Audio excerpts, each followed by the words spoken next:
Hello, I'm Lauren Green. Well, with the Republican-led House getting behind the Keystone pipeline, President Obama is continuing to reiterate he won't budge on the project. The president wants to let a review process run its course, even as lawmakers threaten to send a bill fast-tracking the project to his desk. Well, joining us for reaction is Chuck Rocha, president of Solidarity Strategies, and Jim Gilmore, former Republican governor of Virginia, and now with the Free Congress Foundation. Welcome to you both. Good, thank you. Chuck, let me start with you, because Republicans are behind this Keystone pipeline. So why not Obama?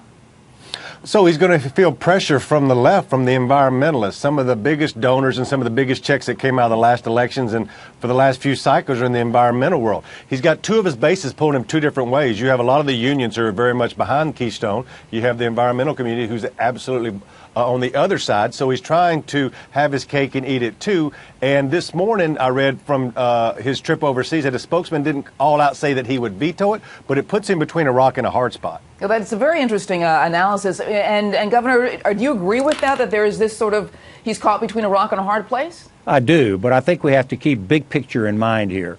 Number one, the people just spoke and voted for a new Congress to provide new direction.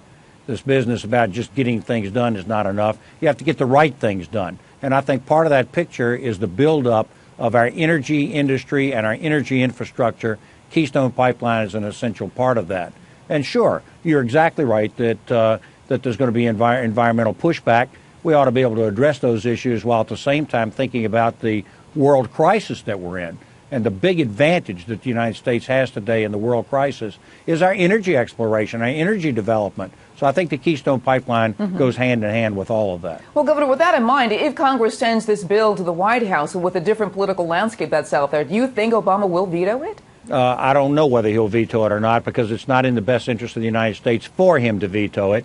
But if he does, he's setting us up to run a candidate for president in 2016 that actually cares about America's position in the world and believes that we actually should be aggressive about building up American strength, doing the things necessary to create new jobs, doing the things necessary to create higher wages.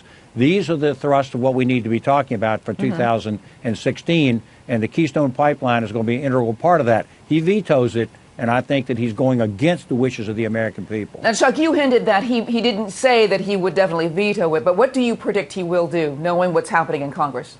You know, on most things I do political campaigns and you can see the wind blowing one way or the other. I think this one is literally 50-50 in the middle. His spokesman said all out that without using the word veto. So I don't think there's a guarantee right now that he will, but I think there's a 50-50 shot that he will. Now, how do congressional Democrats see the Keystone Pipeline, Chuck? So the only thing left in the Congressional Democratic Caucus over there are liberals and left-leaning. Anybody who's in the middle of the road, anybody who had a halfway marginal seat lost on Tuesday. So you have the left of the left, 176 members of the Democratic Caucus there, and they're going to fight it tooth and nail because they're going to be backing their constituents, because that's what their constituents want them to be in these very liberal districts. So they're going to be fighting it tooth and nail. There's no win for them to be voting for this at all. Now, what about Senator Mary Landrieu? You know, she seems to be putting all of her political capital on Keystone. What is that going to do for her, Chuck? I don't really think it does much for her, but it does give her a platform to have a voice there in that state about something that she pushed through, that she ushered through, something that's very popular in that state. It's a smart political move. At the end of the day, will it save her? I think it's a tough. Yeah, and Governor, what do you think? They've got that runoff coming up to December 6th. What's it going to do for her? Well, first of all, I mean, she's desperately trying to get herself on the right side of the aisle now. I mean, I'd remind people that Senator Landrieu has been voting for Harry Reid for years. I think she voted for him again yesterday. And the point is this: if we had not had this obstruction by the Democrats in the United States Senate for the last several years, Keystone Pipeline would already be moving forward. So Senator Landrieu now can't turn around and say, well, I think maybe I'll support a bill now that I'm in a runoff in order to try to make an appeal to the people of Louisiana. I think the people of that state are too wise for that, and I don't think it's going to work for her. All right, I want to thank you both, Chuck and Governor Jim. For more on this developing story, check out the politics page on foxnews.com. I'm Lauren Green, and thanks for watching.